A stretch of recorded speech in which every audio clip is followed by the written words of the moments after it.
नमस्कार दोस्तों, आज हम लोग बिहारी रत्नाकर के अर्थात बिहारी सतसई के कुछ दोहों का जो बिहारी द्वारा लिखे गए हैं उनके दोहों को समझेंगे, उनकी व्याख्या करेंगे।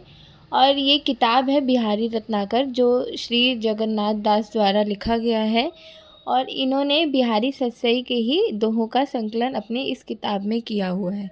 तो सिलेबस में यही किताब लगी हुई है, तो मैं इसी में से आप लोगों को जो दोहा संख्या लगा हुआ है उसको एक एक करके विवेचन करूँगी, उसकी व्याख्या करूँगी।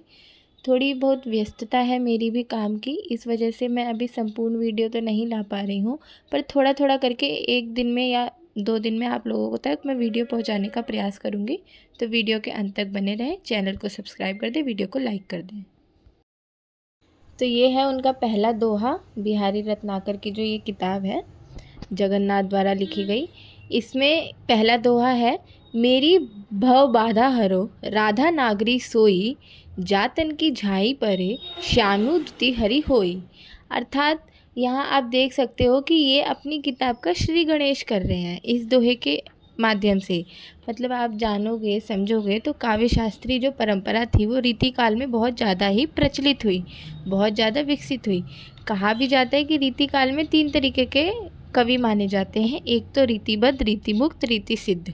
अर्थात रीतिबद्ध वाले में बिहारी आते हैं, मतलब जो रीतिबद्ध थे, जो रीति चली आ रही है, जो परंपरा चली आ रही है काव्य शास्त्र की, उससे बद्ध थे और बद्ध होकर कविताएं लिखते थे, मतलब अपनी दोहा लिखते थे काव्य शास्त्रीय नियम के। छंद, अलंकार, रस, रूप, गुण ये सब होने चाहिए कविता में। तो बिहारी जी वही कवि माने जाते हैं, मतलब कि वो रीतिबद्ध कवि माने जाते हैं।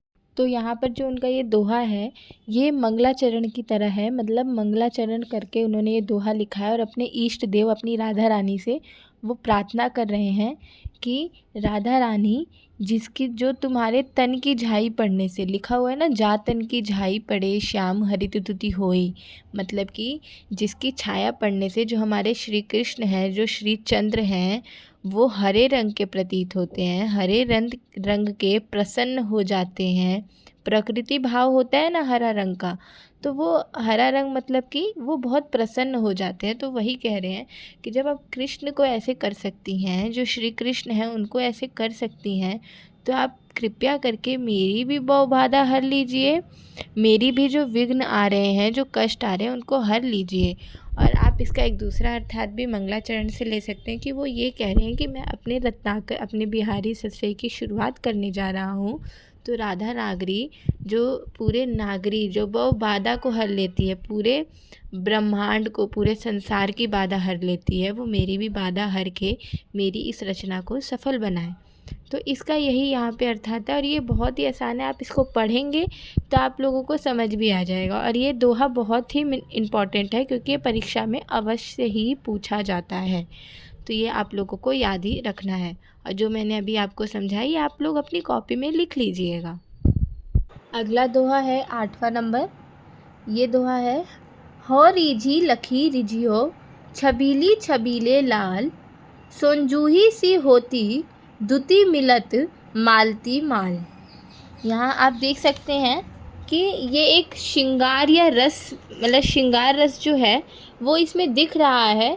यहाँ पे प्रेम प्रसंग बता रहे हैं कि किस तरह जो नायिका है उसकी सखी नायक को छेड़ रही है, नायक को प्रोत्साहित कर रही है, उत्कंठा उसके अंदर उत्पन्न कर रही है कि नायक जाकर उसकी सखी को देखे, नायिका को देखे, और वो नायिका के रूप वर्णन का बखान कर रही है कि मैं तो उसको देख के रीझ गई, मेरा दिल तो उसके ऊपर पहले ही पिघल चुका है। वो नायक को कह रही है, नायिका की सखी, और कह रही है कि तुम भी उसको जाकर देखो, तुम्हारा मन भी रीझ जाएगा।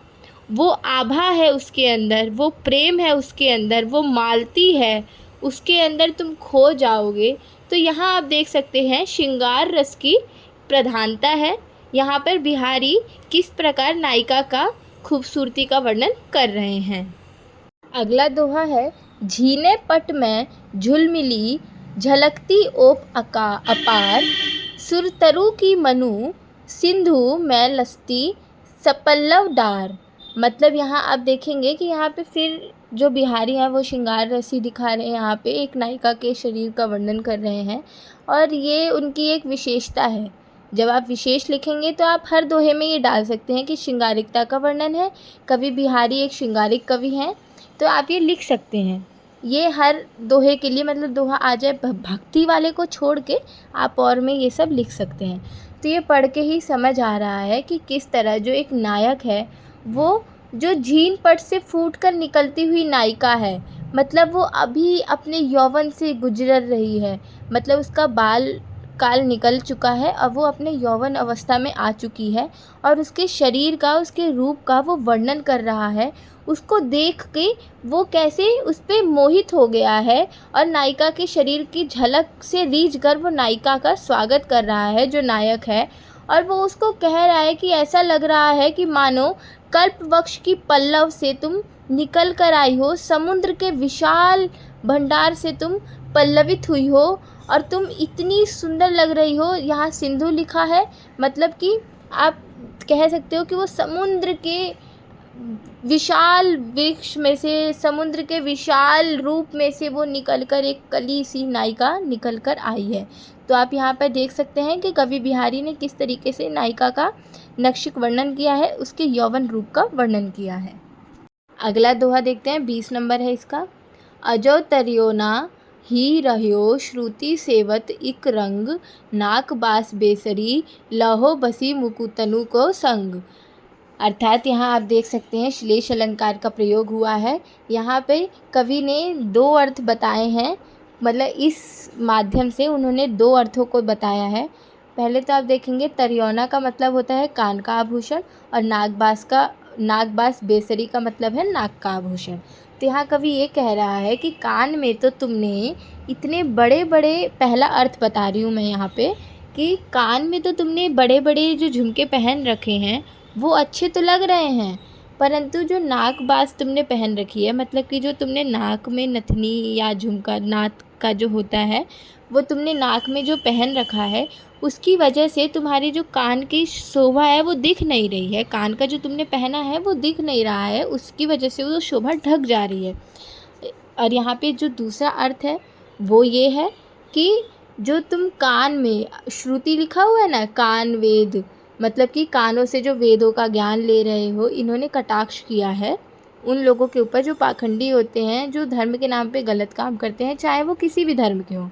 तो यहाँ उन्होंने लिखा है कान से तो तुम वेद पुराण सुनते हो, अच्छी अच्छी सत्संग में जाते हो, सब कुछ करते हो, परंतु तुम वो चीज़ अपना नहीं पा रहे हो, ग्रहण नहीं कर पा रहे हो।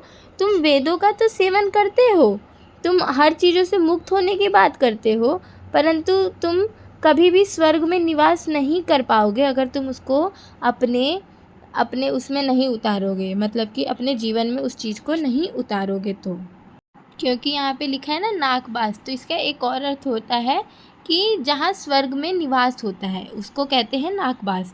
तो यही कह रहे हैं कवि कि कानों से तो जो जो तुम सुन रहे हो उसको जब तक अपने जीवन में नहीं उतारोगे तो तुम्हें नाकबास की प्राप्ति नहीं होगी, अर्थात स्वर्ग में तुम्हारा निवास नहीं होगा। तो यहाँ पे ये 2 अर्थ निकल रहे हैं, इसमें श्लेष अलंकार है, अप्रस्तुत विधान है, तो आप लोग ये सब विशेषता में लिख सकते हैं। अगला दोहा है 32 नंबर। कहत नटत रिजत खिजत, मिलत खिलत लजियाहत, भरे भवन में करत है नैननु ही सब बात। ये दोहा जो है ये बहुत ही प्रसिद्ध है, बहुत ही प्रचलित है, ये आप भी याद कर लीजिए। कवि बिहारी से रिलेटेड अगर कुछ और आ गया, उनके अलंकार की विशेषता, दोहों की विशेषता, उनके एक ही जैसे एक प्रश्न आता है, कवि बिहारी गागर में सागर भरने वाले कवि क्यों कहलाते हैं, तो ये दोहा आप उसमें लिख सकते हैं, इसको याद कर लीजिएगा, बहुत महत्वपूर्ण है। तो इसका हम अर्थ देखते हैं। इसमें कवि ने एक साथ 7-8 भाव डाल दिए हैं एक ही दोहे में, इतनी सारी वार्तालाप डाल दी है ये 2 दोहे में, इसलिए ये एकदम परफेक्ट एग्जाम्पल है जब उत्तर लिखना होता है कि कवि बिहारी को गागर में सागर भरने वाला कवि क्यों कहते हैं। तो ये एग्जाम्पल परफेक्ट है क्योंकि इसमें उन्होंने बहुत से भाव भर दिए हैं ये 2 लाइन में। ये क्या भाव है? कहत मतलब नायक कहता है मिलने के लिए, नटत मतलब कि जो नायिका है वो नट देती है नहीं, तो वो उसके मना करने के बाद भी नायक रीझ जाता है, रिझत, तो नायिका जब देखती है कि मेरे मना करने के बाद भी ये रीझ रहा है तो वो खिंच जाती है, वो गुस्सा करती है। खीजत लिखा हुआ है ना, तो नायिका खींच जाती है। जब वो खींच जाती है तो दोनों की आंखें मिलती हैं, मिलत। जब दोनों की आंखें मिल जाती हैं तो वो खिलत हो जाते हैं, मतलब कि वो खिल जाते हैं, दोनों का मुख उनका खिल जाता है। और जो नायिका है वो लजियात, वो लाज में अपने आप को मतलब शर्मा जाती है। और नीचे लिखा है भरे भवन में करत है नैनहू सब बात, मतलब कि भरे भवन में, बहुत बड़ा भवन है, वहाँ लोग भरे पड़े हैं और नायक नायिका नैनन से ही, आँखों से ही इशारों इशारों में इतनी वार्तालाप कर रहे हैं। तो आप देख सकते हैं कि कवि बिहारी में सच में गागर में सागर भरने की विशेषता थी। आप इसके विशेष में लिखेंगे, ज़रूर लिखेंगे कि कवि बिहारी ने इसमें गागर में सागर भरने का काम किया है। उन्होंने 8-8 7-7 दोहों को एक ही, मतलब 8-8 7-7 भाव को एक ही दोहे में सम्मिलित किया है। उनकी भाषा शक्ति और सामाजिक शक्ति, मतलब सोचने की और उनकी सोच की, उन भावों को लिखने की भाषा शक्ति बहुत ही अच्छी थी, बहुत ही उसमें निपुणता उन्होंने प्राप्त कर रखी थी। तो ये दोहा बहुत ही इम्पोर्टेंट है, इसको अवश्य से अवश्य ही याद कर लें। आज मैंने आप लोगों को 5 दोहों का अर्थ समझाया है और अभी मेरी कुछ व्यस्तता चल रही है, इस कारण मैं अभी ज़्यादा नहीं आप लोगों के साथ साझा कर पा रही हूँ, ज़्यादा नहीं मिल पा रही हूँ, जुड़ पा रही हूँ। तो मैं कोशिश करूँगी कि मैं अभी आप लोगों को जल्द से जल्द बाकी के दोहों को भी पहुँचाने का प्रयास करूँ। तब तक के लिए आप इसको पढ़ें। मिलते हैं अगली वीडियो के साथ। धन्यवाद।